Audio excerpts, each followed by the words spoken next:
신약의 시대를 열면서 우리들의 시선은 북아프리카에 있었던 알렉산드리아로 향했습니다. 이유는 신약의 무대가 구약시대의 그것들과는 전혀 다른 모습으로 변해 있었기 때문이죠. 지난주에 말씀 기억하십니까? 구약시대 말라기 이후에 400년간 이 세상은 신구약 중간기를 거치며 헬레니즘의 영향 아래로 들어갔습니다. 하여 구약을 이해하려 할 때 아수르 또 바벨론, 페르시아를 보아야 하듯이 신약을 이해하기 위해서는 우리 헬라와 로마를 보아만 했습니다. 그래서 알렉산드리아였던 것이죠. 그때 우리는 상상력을 동원했죠.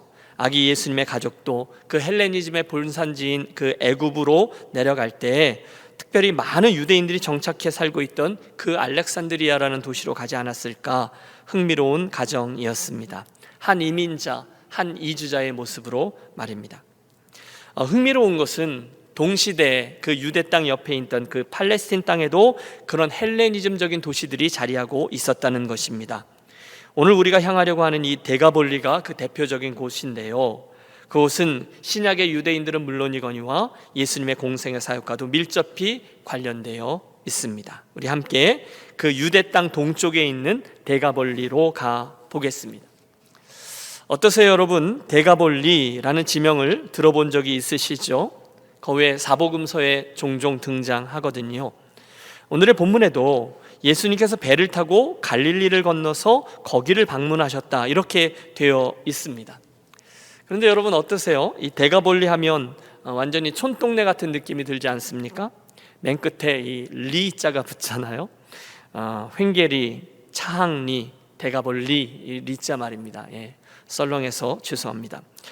그런데 여러분 실상을 알게 되면 깜짝 놀라실 겁니다. 왜냐하면 이 데가볼리는 당대에 가장 세련미가 넘치던 헬라, 로마적인 그런 성읍이었기 때문입니다.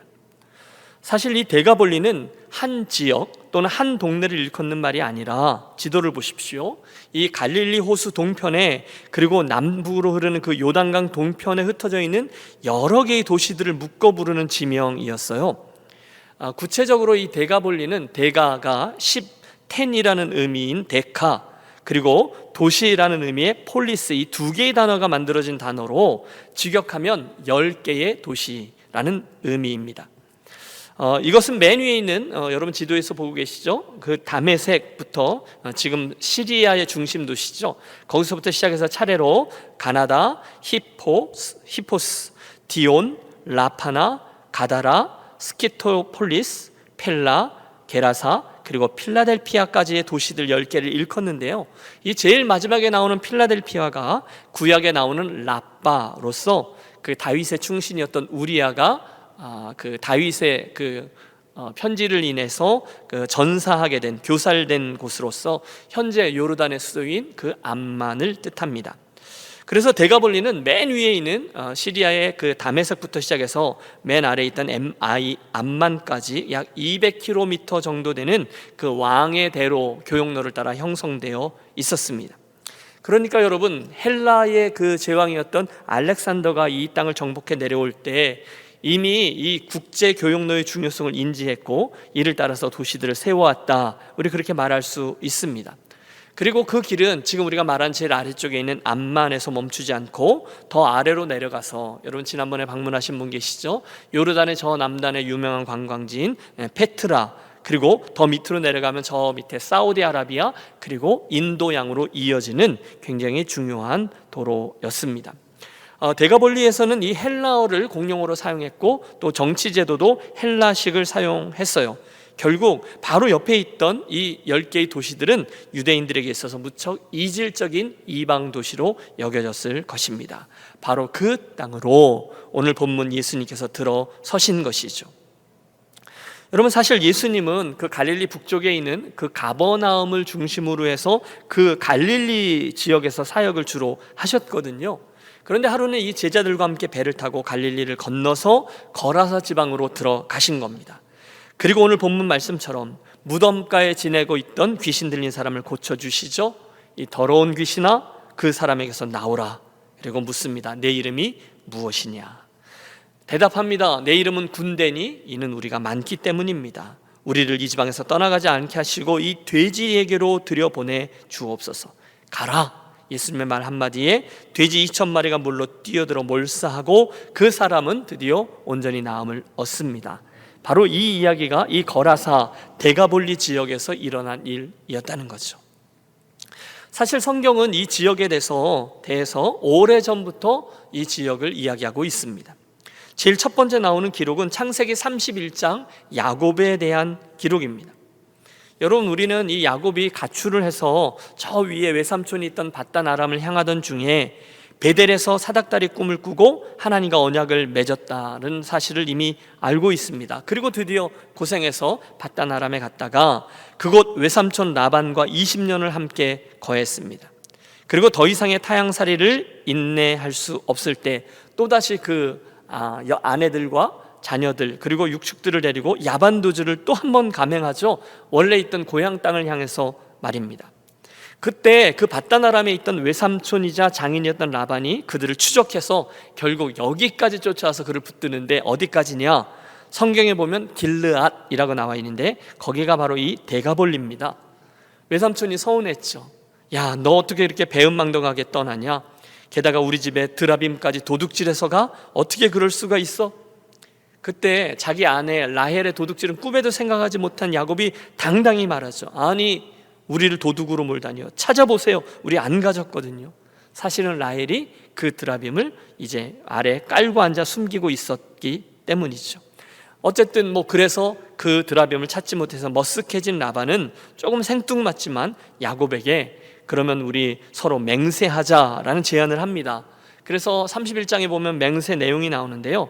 그곳을 경계로 해서, 즉 아람과 또 이 히브리인들이 바로 이 길르앗 데가볼리를 경계로 해서 서로를 침략하지 말고 대신 잘 선대하기로 하자, 이런 맹세입니다. 그래서 거기다 돌무더기를 쌓죠. 이 모든 이야기가 어디입니까? 바로 이 데가볼리라는 거예요. 이어서 요셉 이야기가 나오고 70인의 애굽 이주, 그리고 430년 후에 출애굽에 성공하고 광야에서 40년을 보낸 후에 드디어 이스라엘 백성들이 가나안으로 들어서려고 할 때 이 지역 이야기가 또다시 나옵니다. 그 당시 이스라엘은 남쪽에서부터 오늘 여러 번 나오죠. 이 킹스와 하이웨이, 왕의 대로를 따라 북상하고 있었는데 그곳에 살고 있던 라반의 후손 아모리 족속의 두 개 나라와 싸워 그들을 축출해요. 그들이 바로 이 길르앗에 있는 시혼 그리고 바산의 옥이라는 두 개의 나라였죠. 그런데 그렇게 하다 보니까 문제는 이 이스라엘 백성들의 눈에 그 땅이 정말 목축업을 하는 자기들에겐 딱 맞는 땅처럼 보였다는 거예요. 여러분, 혹시 성경에 바산의 암소라는 표현 나왔던 거 기억하십니까? 그 정도로 지금 거기가 이 골란고원이거든요. 그런데 목축업을 하기에 너무너무 좋은 그런 목초지가 조성되어 있었습니다. 바로 이 데가볼리 땅이죠. 그래서 그들은 마음이 바뀐 거예요. 그래서 므낫세 지파, 또 갓 지파, 르우벤 지파가 우리 가나안 땅으로 안 들어가면 안 되냐고, 그냥 이 요단 동편에 살면 안 될까요? 우리들에게 이 땅을 허락해 주십시오. 살짝 얌체짓을 합니다. 그러다가 이제 내분이 일어나 갈등이 생기죠. 그러면 일단 너희부터 요단을 건너가 가나안을 정복하고 그 다음에 돌아와서 정착하는 걸로 하자. 대신에 이 전쟁에 너희 세 지파가 선봉에 서라. 중재안이 나왔고요. 그리고 가나안 정복 시대가 시작됩니다. 자, 그 다음은 사사 시대입니다. 문제가 생겼어요. 그 요단 동편을 먼저 차지했던 세 개 지파와 요단을 건너갔던 그 8개 반 지파가 계속해서 사이가 안 좋은 거죠. 갈등과 반목이 일어납니다. 특별히 여러분 사사 입다 이야기 기억하시죠? 그때 이 지파들 간에 전쟁이 벌어집니다. 여러분, 입다가요, 그 요단 동편에 있던 암몬 사람들과 싸워서 승리하죠. 그곳이 바로 이 땅이거든요. 그런데 요단 서편에 우리가 전에 이미 살폈어요. 이스라엘의 그 사사시대의 중심지인 실로를 거점으로 해서 이스라엘에서 우리가 장자야 라고 이야기하던 에브라임 사람들이, 에브라임 지파죠, 괜히 시비를 거는 거예요. 아니, 왜 전쟁 나가는데 우리를 빼고 나가? 우리 무시하는 거야? 이렇게 시비를 걸어왔다 결국 이스라엘 사람들끼리 전쟁이 일어났는데, 그때 그들을 치기 위해서 요단강을 건너왔던 에브라임 사람들이 전쟁에 피하고 돌아가다가 이 요단강 나루터에서 굉장히 많이 죽임을 당합니다. 여러분, 이스라엘의 슬픈 이야기죠. 왕정 시대에도 이런 다툼들은 계속 이어집니다. 사울 왕이 죽은 후에 그의 아들이었던 이스보셋이 내가 이스라엘의 합법적인 왕이다 라고 그 자기 선언을 했는데 어디서 했느냐? 이 길르앗 땅에서 했습니다. 그러다 나중에 배신을 당해요. 여러분 벌써 이스라엘 역사가 많이 왔죠. 그 다음은 이스라엘이 남북 왕조로 나뉘죠. 그러니까 자연히 두 개의 나라가 힘이 약해졌겠죠. 그래서 이곳에 살던 아람 사람들이 다시금 세력을 길러서 이스라엘을 대적합니다. 그래서 북이스라엘 땅에 있던 아합 왕이 그들과 싸우려고 나왔다가 죽임을 당하고요. 그 아합의 아들인 요람마저도 큰 상처를 입습니다. 여러분 혹시 성경을 읽다가 그 악한 왕 오므리, 그리고 아합, 그리고 요람, 이 세 개의 왕조가 이제 누구에게 무너졌는지 여러분 아세요? 바로 그때 장수 출신의 예후라는 사람에게 무너졌거든요. 그 예후가 누군가 하면 이 대가볼리 땅에서 이 아람 사람들하고 지금 싸우고 있던 장수였어요. 그런데 하나님의 명에 의해서 엘리야 선자가 와서 그에게 기름을 부어 왕이 되게 하지 않습니까? 그래서 결국 그는 요단을 건너가 허울뿐인 왕이었던 요람을 죽이고 스스로 북이스라엘의 왕이 됩니다. 구테타, 결국 싸움 이야기죠. 이후 이곳에 있던 아람 왕국은 맨 위에 다메섹을 거점으로 해서 점점 더 강성해지고 나중에는 길르앗뿐이 아니라 북이스라엘을 못살게 굴고 남유다 땅까지 넘보게 됩니다. 잠깐, 아주 잠깐 북이스라엘의 여로보암 2세가 다시금 힘을 얻어서 이 땅을 회복하지만 곧 다시 빼앗기고, 이후 그 땅은 아수르 제국이 쳐들어오면서 디글랏 빌세셀에게 점령을 당한 후에 그 다음부터는 제국의 속지가 되는 거예요. 그 아수르, 그 다음은 바벨론, 그 다음에는 바사, 그 다음은 그리스, 그리고 나중에는 로마에 이르기까지 그냥 변방의 속국이 되어 버립니다. 그러고 보니 여러분 지금 들은 이 이야기들만 따져봐도 이 땅에서는 끊임없이 엄청난 다툼이 있어 왔습니다. 혼란스러운 땅이라고 할 수 있어요. 그러면서 드디어 오늘 우리들이 보려고 하는 신약시대 예수님 시대를 맞이하게 된 것입니다.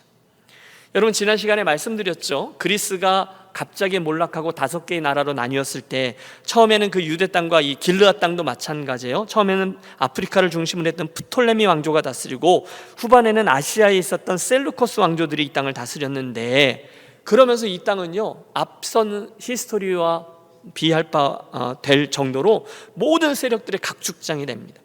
셀루코스 왕조가 예루살렘과 유다를 헬라화하려고 할 때 유다의 마카비 혁명이 일어나잖아요. 그래서 잠깐 한 80년에서 100년 정도 이스라엘 백성들이 독립을 쟁취해서 하스몬 왕조를 여는데요, 그들도 요단강을 건너와서 이 데가볼리 땅에 도전장을 내밀고요, 잠깐 제국이 소강 상태들이 되었을 때 저 남쪽 아까 얘기한 페트라를 중심으로 한 나바티안 왕국 사람들도 이 땅을 넘보려고 쳐들어와요. 그러다가 나중에 로마가 들어오고요, 그 다음에 이스라엘 정권에서도 세력 경쟁에서 밀린 예루살렘에 있던 유대인들도 이 땅으로 들어옵니다. 여러분 제가 많은 걸 말씀드렸어요. 그러니 얼마나 이 땅이 복잡했겠냐는 거예요. 골치 아픕니다. 그리고 그것이 우리가 데가볼리 하면 떠올리게 되는 그 땅의 이미지였습니다. 따라서 오늘 우리가 이쯤에 생각하게 되어지는 궁금함이 있죠. 도대체 이 땅의 정체가 뭐냐 하는 것입니다. 도대체 왜 이렇게 복잡합니까? 도대체 이 땅은 무엇입니까? 여러분 그렇지 않아요? 여러분 제가 드린 말씀만 해도 머리가 아프지 않으세요? 주인도 계속 바뀌어요. 사는 민족들도 바뀌어요. 정체성이 불분명해요. 정말 오늘 본문에 나오고 있는 그 군대 귀신의 모습처럼 이 땅은 정말로 복잡한 곳이었습니다. 아람 사람, 이스라엘 사람, 아수르 사람, 페르시아 사람, 그 다음에 헬라 사람, 로마 사람, 나바티안 사람 계속 섞이고 있어요. 그런데 정치는 헬라식이고 또 종교는 혼합주의에다가 나중에 로마의 황제 숭배 사상으로 가득 차 있습니다. 한마디로 우리 한국 사람들이 바로 필링이 오는 단어는 짬뽕인 거예요. 유대인의 시각으로 볼 때 그러므로 그 땅은 부정한 땅입니다. 가장 더럽게 여기던 돼지들을 그렇게 키우고 있을 정도, 제수용입니다. 몇천 마리씩 제사를 위해서 키우고 있었으니까요. 복잡합니다. 그런데 오늘의 본문을 보세요. 우리 예수님께서 당신의 사역 중에 그 땅에 들어가셨다는 거예요. 그리고 그곳에서 만난 귀신 들린 자를 고치시고 그곳에 하나님 나라를 선포하십니다. 그리고 바로 거기에 나온 설교 제목이죠. 따라해 주십시오. 데가볼리 새로운 질서가 선포된 땅. 데가볼리 새로운 질서가 선포된 땅. 예, 그 땅은 분명히 이방인의 땅입니다. 부정한 땅입니다. 하지만 그곳에 주님이 나아가셨고 치유와 회복 그리고 새로운 질서를 선포하셨습니다. 이제 우리 예수님 이야기를 좀 보실까요? 우리 예수님은 종종 당신 사역의 장을 그 이방인들의 땅에게까지 확장해서 진행하셨어요. 여러분, 전에 우리가 두로 이야기를 한번 했었는데 거기가 이제 페니키아 사람들이 있는 두로와 시돈이라고 지중해 연안에 있었던, 예수님은 그 땅을 가셔서 수로보니게 여인의 딸 그 청을 들어주셨죠. 당신은 로마 백부장 하인도 고쳐주셨고요, 비슷한 헬라식 도시인 저 위에 가이사라 빌립보에 일부러 가셔서 그곳에서 가셔서 십자가의 길과 하나님 나라의 비밀을 이야기하십니다. 그게 다가 아니죠. 당신은 일부러 사마리아 땅, 유대인들은 거치지 않는 곳이지만 돌아다니는 곳이지만 예수님은 일부러 그 땅을 지나가시면서 수가성의 여인에게 진리를 말씀하기도 하셨고요, 또 오늘의 말씀처럼 일부러 배 타고 이방 땅인 데가벌리로 가셨습니다. 예수님은요, 단지 유대 땅 이스라엘뿐이 아니라 온 열방을 마음에 품고서 당신의 사역을 진행하셨다는 말씀을 드리는 거예요. 자, 그러면 우리 오늘의 이 거점을 앞에서 질문하게 되죠.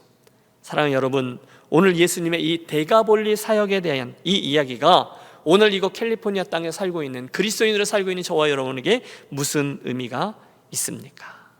오늘 세 가지를 함께 묵상해 보려 하는데요, 우선 예수님의 데가볼리 이야기는 우리들에게 예수님의 사역 전반에 흐르고 있는 로컬과 글로벌의 적절한 균형에 대해 말해줍니다. 균형이라는 것, 우리는 보통 유대인의 관점에서 예수님의 사역을 바라보고 이해하려는 경향이 있습니다. 맞죠? 우리가 유대인이 아닌데 마치 우리가 유대인인 것처럼 예수님을 바라본다는 거예요.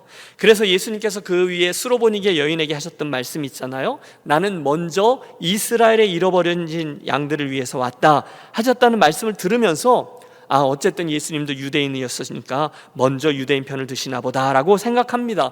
그러나 여러분, 성경을 보십시오. 우리들의 이 선입견은 완전히 틀렸습니다. 아니, 우리 예수님의 사역은 완전히 다른 방법이었어요. 우리는 뼛속까지 유대인이었던 한 사람 요나를 압니다. 그에게 있어서 이스라엘의 영내와 이스라엘의 영외는 완전히 다른 세상으로 이해되고 있었다는 것을 알고 있습니다. 그래서 그가 도망을 친 거죠. 내가 이 이스라엘 땅에서만 벗어난다면 하나님은 나를 그냥 두실 것이다. 도대체 하나님께서 저 아수르 놈들에게 관심을 가지신다는 것이 말이 되는가? 그래서 이스라엘 영내를 벗어나 다시스로 도망하려고 했던 거예요. 하지만 오해였던 거죠. 하나님은 이스라엘 백성들 뿐이 아니라 니느웨에 있는 12만 명의 그 이방인들, 그리고 심지어 당신에게서 도망가고 있는 그 요나에게까지도 관심을 두고 계신 분이십니다. 그래서 저는 요나서를 읽다 보면 시편 기자의 고백이 이해가 됩니다. 땅의 깊은 곳이 그의 손 안에 있으며 산들의 높은 곳도 그의 것이라, 바다도 그의 것이라, 그가 만드셨고 육지도 그의 손이 지으셨도다. 시편 95편입니다. 아니, 이어지고 있는 시편 139편의 기자는 결국 이런 고백을 합니다. 내가 주의 신을 떠나 어디로 가리이까? 맞습니다, 여러분. 성경 전체는, 우리 하나님의 관심은 모든 세상이라는 거예요. 당시의 구원 역사는 유대인뿐이 아니라 이방인들까지 온 세상 만민에게 그 구원의 역사가 펼쳐지기를 원하셨어요. 창세기부터 요한계시록까지 말입니다. 여러분, 예수님을 좀 큰 눈으로 바라보세요. 예수님께서 첫 번째 설교를 나사렛 회당에서 행하셨거든요. 그곳에 예수님의 이 의도가 명확히 드러나 있습니다. 주님은 당신의 설교가 눈앞에 있던 유대인들에게 받아들여지지 않을 때 전혀 놀라지 않으셨어요. 오히려 당연히 그럴 것이라는 등 선지자가 고향에서 환영을 받는 자가 없느니라 이렇게 말씀하시면서, 오히려 그 옛날 엘리야 시대 때 하나님의 은혜가 임했던 게 유대인들이 아니라 사르밧 과부와 시돈 땅에 있던 사랍다 과부에게 임했다라는 것을 예로 들어요. 이스라엘 백성들이 막 부글부글 끓습니다. 또 엘리사 시대에도 이방인 장군이었던 나아만이 하나님의 은혜를 입어서 나병에서 나음을 입었다라는 말씀하십니다. 결국 그 회당에 앉아있던 유대인들이 머리 끝까지 화가 나서 예수님을 벼랑 끝에 밀쳐서 죽이려고까지 했죠. 왜요? 그들은 하나님께서 당신의 은혜를 유대인이 아닌 다른 이들에게, 이방인들에게까지 부어주신다는 것을 도저히 받아들일 수가 없었던 거죠. 그런데 여러분, 잘 생각해 보십시오. 누가 틀린 겁니까? 예수님이 틀리셨습니까? 아니면 유대인들이 틀렸습니까? 당연히 유대인들이 틀린 거죠. 물론 예수님의 마음에는 이 유대인들에 대한 먼저라는 시급함이 늘 있으셨어요. 하지만 그렇다 해도 결코 이방인들을 당신 구원 역사에서 배제하지 않으셨다는 거예요. 여러분, 흥미로운 게 너무 많아요. 예수님께서 12 제자들, 유대인들을 택하시죠. 그것은 이스라엘의 12지파를 상징합니다. 하지만 이어서 70인의 전도대를 파송하실 때 70개의 이방 민족들을 상징하는 것이었어요. 오병이어로 5,000명을 먹이시고 12광주리를 남기시죠. 이게 유대인들을 위한 사역이었어요. 그래서 12광주리가 남은 거예요. 하지만 이 데가볼리 지역에서는 나중에 4,000명을 먹이시고 7광주리를 남기세요. 이것은 이방인들을 위한 사역이에요. 그 지경에 있던 7족속을 염두에 두셨다는 거죠. 여러분, 이런 예들은 무궁무진합니다. 유대인들을 주된 독자로 썼다는 마태복음의 족보에 보면 마리아 외에 5명의 여인들 이름이 나오는데, 그렇죠? 특별 대우입니다. 다 이방 여인들이에요. 사마리아 땅에 불을 내려서 다 멸하자 그렇게 얘기했던 요한과 야고보를 예수님이 꾸짖으실 때 뭐라고 말씀하십니까? 너희는 무슨 정신으로 말하는지 모르는구나. 인자는 사람의 생명을 멸망시키러 온 것이 아니요 구원하러 왔노라. 여러분, 이 말씀 속에는 예수님의 구원 역사에는 이 사마리아 사람들도 귀하게 여기신다라는 의미가 담겨 있어요. 여러분, 헬라인들, 그리스인들이죠. 그들이 예수님의 사역 도중에 예수님께 다가오셨거든요. 유대인들은 웬만하면 이방인들을 안 만납니다. 그러나 예수님은 주저함 없이 그들을 만나 주셨고요. 이방인 백부장, 로마 사람이었겠죠. 그의 믿음도 칭찬하고. 여러분, 더 재미있는 건요, 십자가 사건 직후에 예수님이 죽자 제자들이 흩어지지 않습니까? 그때 엠마오로 향하던 제자들이 이스라엘을 속량할 자라고 바랐노라. 그 예수님에 대한 얘기죠. 그러면서 갈 때 예수님이 옆에서 구약부터 시작해서 성경에서 당신에 대한 모든 이야기들 자세히 풀어 그들에게 설명해 주시거든요. 본문의 말씀, 누가복음 24장의 말씀을 보세요. 그때 그리스도가 고난을 받고 제3일에 죽은 자 가운데서 살아날 것과 또 그의 이름을 죄 사함을 받게 하는 회개가 예루살렘으로부터 시작하여 모든 족속, 모든 민족에게 전파될 것이 기록되었으니 너희는 이 모든 일의 증인이라 라고 말씀하셨어요. 즉, 당신의 관심사가 그 복음이 결국 모든 민족에게 전파되는 것에 있음을 분명히 밝히셨어요. 이렇게 말하면 마태복음 28장에 나오는 예수님 마지막 지상명령, 사도행전 1장 8절에 나오는 예수님의 마지막 지상명령은 더 이상 언급할 필요가 없습니다. 드리는 말씀은 이겁니다. 우리 예수님은 처음부터 끝까지 이 로컬과 이 글로벌이 유대인들과 이방인들 전체가 항상 자리하고 있었다는 거예요. 당시 유대인들은요, 자기들은 영내에 있는 사람, 유대 땅에 살고 있던 자기들 외에는 영 외에 있는 사람, 이방인들은 다 죄인이요 구원받을 대상이라 생각하지 않았습니다. 하지만 주님은 구원의 은혜에 관한 그 범위가 단지 이스라엘 영내뿐이 아니라 이방, 오늘 같은 경우는 데가볼리까지도 모두 포함된다라고 생각하셨습니다. 여러분, 감사하게도 우리 교회에는 늘 이 선교지와 우리 교회를 함께 생각하는 그런 기도가 자리합니다. 매달 우리 선교지 기도 제목이 나가죠. 그거 붙잡고 우리 기도하고 있죠. 대표 기도하시는 분들을 보세요. 꼭 선교지와 선교사님들에 대한 기도를 담습니다. 요즘 코로나 상황임에도 불구하고 몇 개의 사랑팀이 지난달에 모이셨어요. 조심스럽게. 이라크 사랑팀도 모였고 케냐 케냐 사랑팀도 모였고요. 이유는 그 선교사님들에게 기도해 드려야 될 일들이 있었기 때문이에요. 한 분은 수술을 받았어요. 큰 수술이었어요. 그래서 또 한 번은 기다리고 기도하고 기다리고 하다가 드디어 하늘길이 열려서 케냐 땅으로 들어가게 되셨거든요. 그래서 거기에 맞춰서 사랑팀들이 모여서 함께 기도하고 또 특별히 그분들을 위해서 헌금을 좀 모아주셔서 바로 그 다음날 제가 다 보내드렸습니다. 여러분, 얼마나 그 선교사님들이 감동 또 감사를 표하는지 모릅니다. 그것이 우리가 예수님을 따라 행하는 로컬과 글로벌의 균형이라는 거예요. 우리 몸은 이곳에 있어요. 또 예배당 안에 있어요. 하지만 우리들의 마음은 이곳뿐이 아니라 글로벌까지, 우리 주변에 있는 다른 사람들, 또 저 멀리 있는 그 사람들까지도 마음에 품고 나아가는 거죠. 잘하고 계세요. 데가볼리로 향하신 우리 주님의 모습에서 우리는 예수님의 그 원래부터 가지고 있던 계획에 로컬과 글로벌이 균형을 맞추고 있다라는 사실을 분명히 지켜봅니다. 두 번째, 예수님께서 이 이방 땅 데가볼리에 가셔서 일하셨다는 것은 그 복잡해 보이는 상황에 예수님의 복음이 여전한 해법이 된다는 것을 의미합니다. 할렐루야. 여러분, 오늘의 본문에 보면 사탄에게 결박되어져 자기 자신을 그 귀신에게 완전히 내어줘 버린 한 사람이 등장하죠. 여러분, 그에 대한 성경 말씀들을 쭉 읽어보십시오.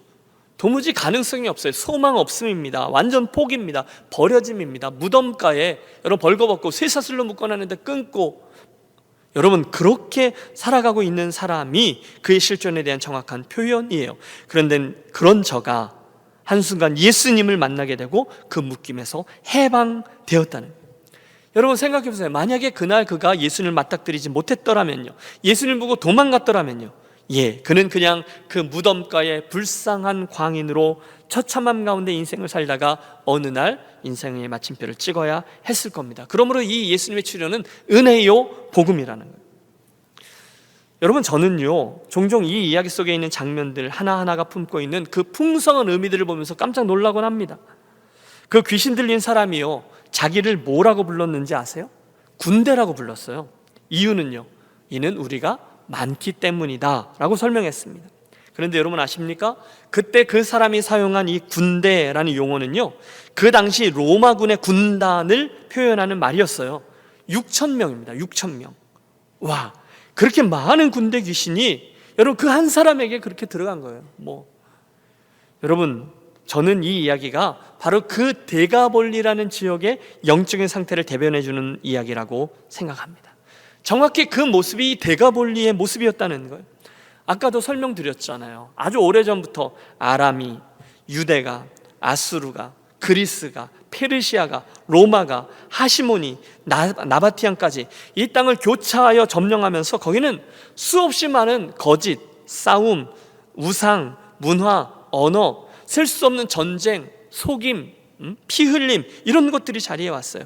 이 모든 복잡함이 이 군대 귀신에 이렇게 의미가 담겨 있다는 거죠. 그러니 여러분, 그 지역에 살고 있는 이들이 어떻게 제정신으로 살고 있었을까요? 데가볼리는요, 이 모든 것들이 다 짬뽕이 되어서 서로 간에 눈치를 보고 강요하고 못살게 굴고 헐뜯는 곳이었습니다. 그런 복잡한 곳에 어느 날 우리 예수님께서 나아가신 거예요. 왜요? 그를 고쳐주시고 하나님 나라의 질서를 그 땅에 선포하시기 위함이셨어요.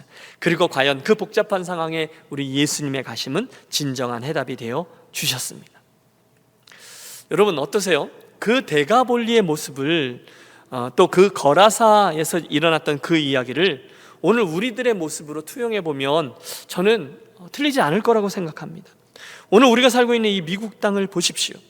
죄악이 너무너무 관영하여 이제는 죄가 죄 가치도 느껴지지 않을 만큼 흔하게 보이고 있습니다. 여러분, 요즘이 대통령 선거철이기 때문에 사람들이 이렇게 막 나뉘었나요? 아니요, 원래 그랬어요.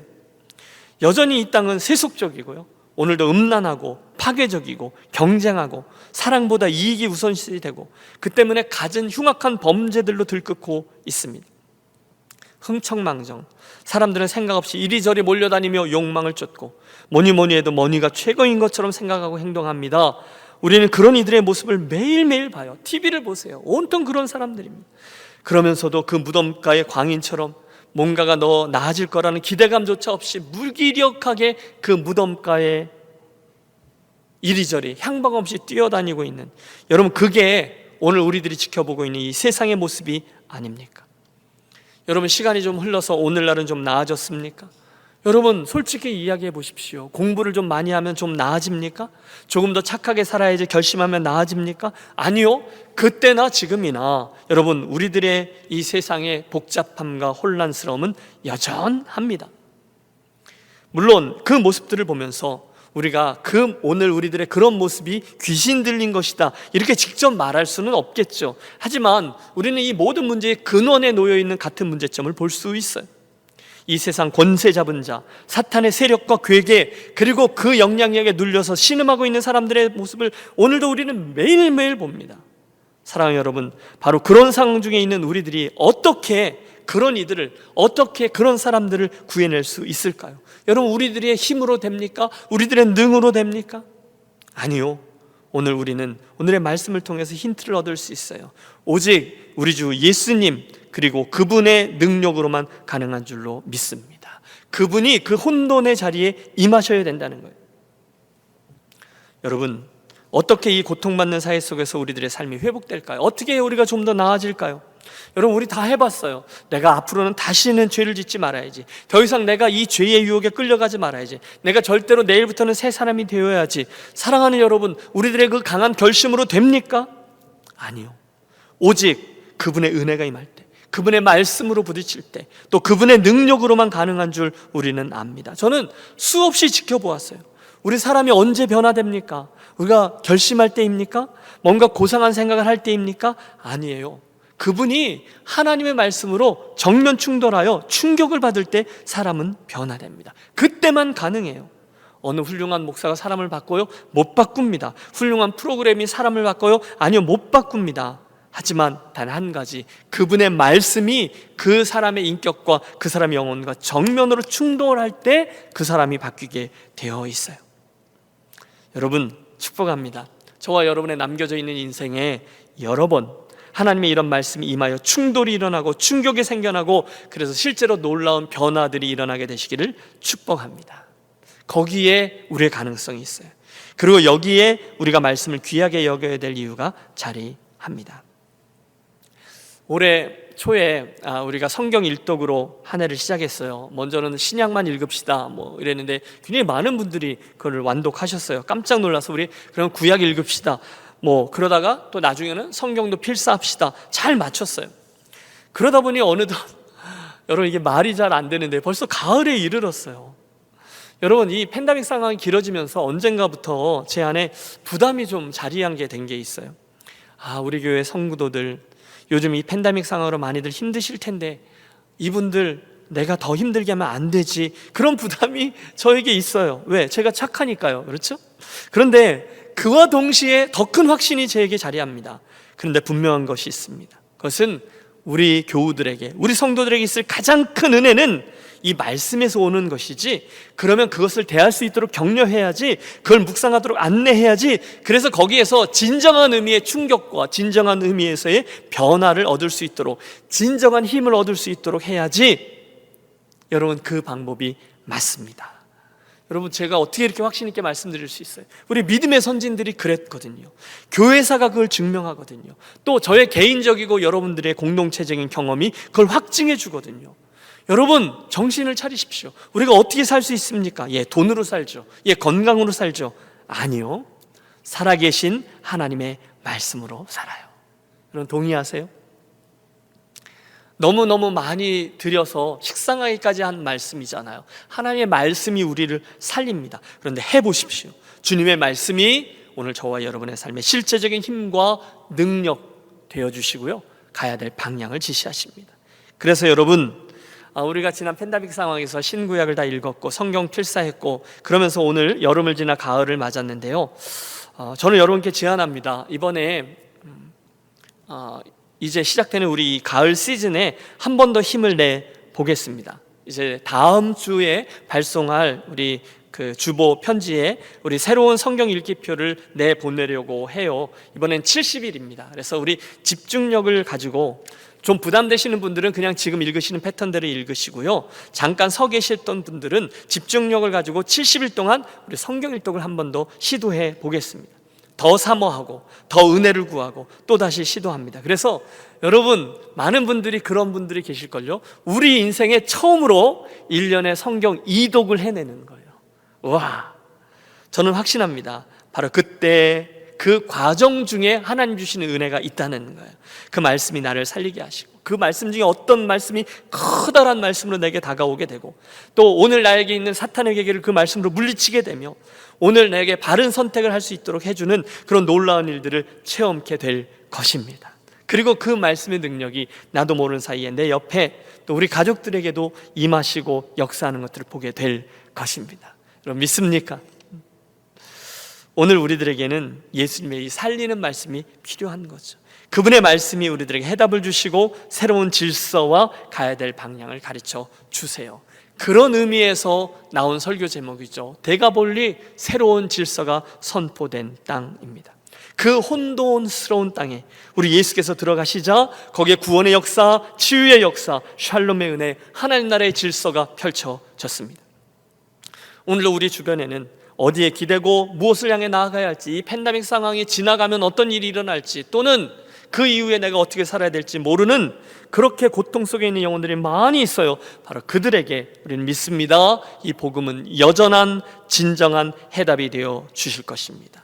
저는 이 데가볼리의 딸에, 이 땅에 하나님의 말씀이 임했을 때 일어난 놀라운 일을 주목하며 이 사실을 확신합니다. 자, 한 가지만 더, 예수님의 이 데가볼리 땅의 사역이 보여주는 것은, 이번에는 도전으로 우리가 함께 붙들겠습니다.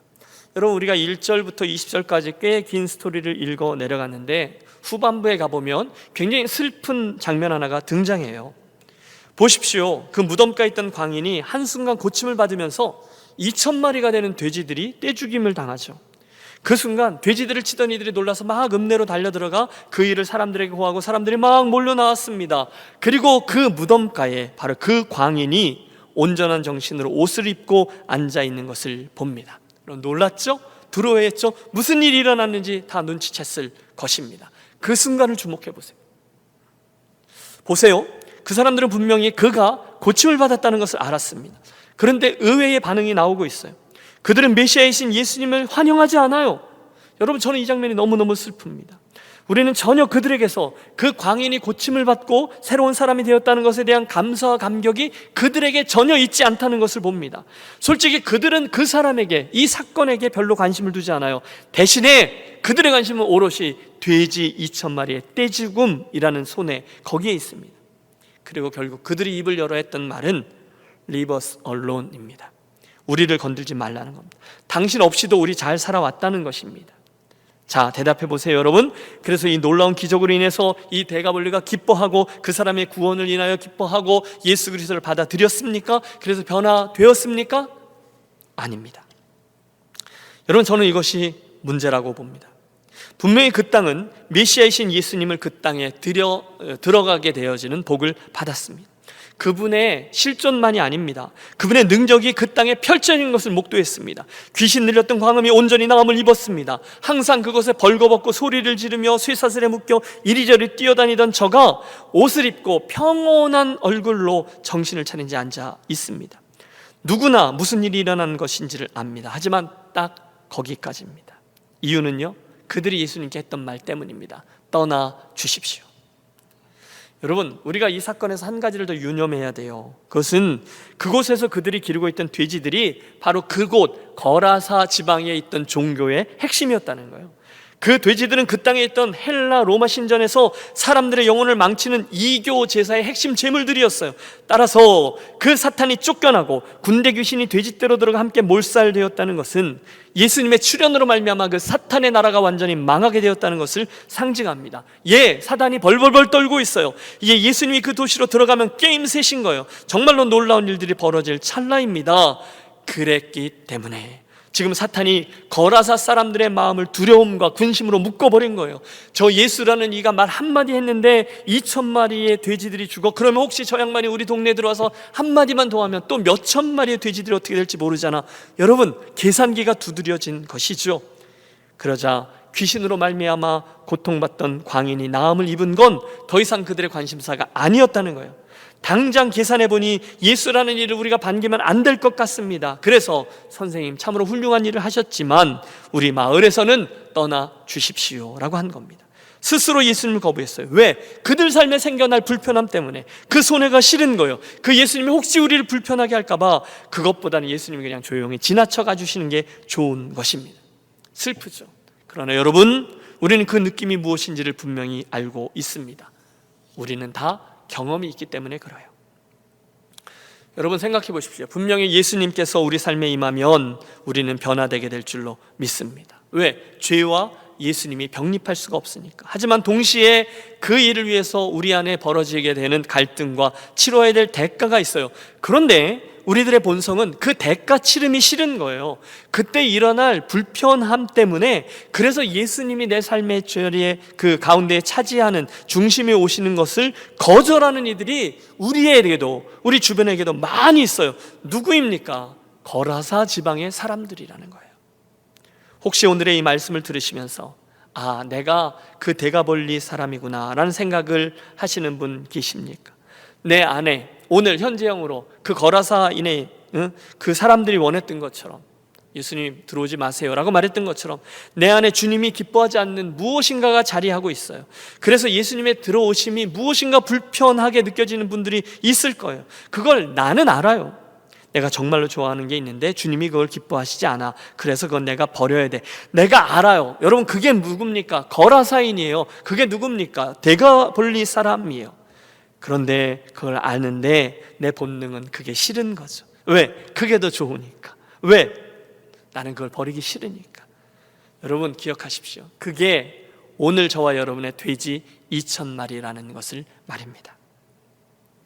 사랑하는 여러분, 진심으로 바랍니다. 이 아침에 성령께서 저와 여러분에게 말씀을 듣는 중에 지혜를 주셔서 과연 내 안에 있는 그것과 우리 예수님과 어느 것의 가치가 더 중하고 큰 것인지를 분명히 알게 해주시기를 축원합니다. 기억하십시오. 그 돼지 2,000마리를 버리더라도 예수님을 내 삶의 중심에 다시금 모실 만한 가치는 충분합니다. 동의하십니까? 밭에 숨겨진 보화를 얻기 위해서라면 가지고 있는 모든 것들을 다 파는 것이 맞는 거예요. 돼지 2,000마리가 아니라 20,000마리가 될지라도 우리는 반드시 우리에게 오기를 원하시는 예수 그리스도, 그분을 허락하고 그분을 붙들어야 할 줄로 믿습니다. 여러분, 대답해 보세요. 오늘 여러분에게 있는 돼지 2,000마리가 중요합니까? 아니면 진정한 해답이 되시는 예수 그리스도, 그분이 중하십니까? 그날 회복된 그 사람은 무엇이 더 중요한지를 알고 있었어요. 그래서 그는 예수님께서 배에 오르실 때에 그 배에 함께 오르기를 원했어요. 함께 따라가려고요. 그때 예수님 말씀하시죠. 19절입니다. 집으로 돌아가 주께서 내게 어떻게 큰 일을 행하사 너를 불쌍히 여긴 것을 내 가족에게 알리라 하시니, 20절, 그가 가서 예수께서 자기에게 어떻게 큰 일 행하셨는지를 데가볼리에 전파하니 모든 사람이 놀랍게 여기더라. 여러분, 그 사람이 자기 자랑하지 않았습니다. 나쯤 되니까 이런 은혜 받았다라고 얘기하지 않았습니다. 예수님이라는 분이 자기에게 무슨 일을 행했는지를 전하였습니다. 내가 군대 귀신에게 눌려 있었지만 이제 그분이 나에게 새로운 은혜와 질서와 구원을 허락하셨습니다를 전합니다. 이게 사명인 것이죠. 말씀을 정리해 볼까요? 사랑하는 여러분, 오늘 우리가 함께 들여다본 이 이방 땅 데가볼리라는 거점은 한마디로 모든 것들이 혼돈 가운데 있던 무질서의 땅이었습니다. 하지만 아무리 복잡해도 그 땅에 들어서신 예수님은 그곳에 새로운 질서를 선포하시고 그를 치유해 내셨어요. 우리는 그 사건의 세 가지 의미를 살폈죠. 그분의 데가볼리 사역은 첫째, 오늘 우리들에게도 있어야 될 로컬과 글로벌의 균형을 말씀하고 있습니다. 둘째, 예수님의 사역은 여전히 어떤 상황이지만 복음이 진정한 해답이 되어준다라는 것을 보여줍니다. 그리고 세 번째, 우리는 오늘도 주님이냐 아니면 돼지 2,000마리냐를 날마다 선택해야만 합니다. 바라기는 그날 그 혼돈 가운데 있던 이방 문화의 중심지, 하지만 무질서했던 그 데가볼리에서 예수님을 만나 고침을 받은 그 사람을 바로 나로 이해하시고 이제 예수님과 함께하는 질서로 돼지 2,000마리가 아니라 예수님을 주인으로 모시고 오늘부터 또 한 번 새 출발의 발걸음을 떼는 지혜로운 성도 저와 여러분이 되시기를 예수님의 이름으로 축원합니다.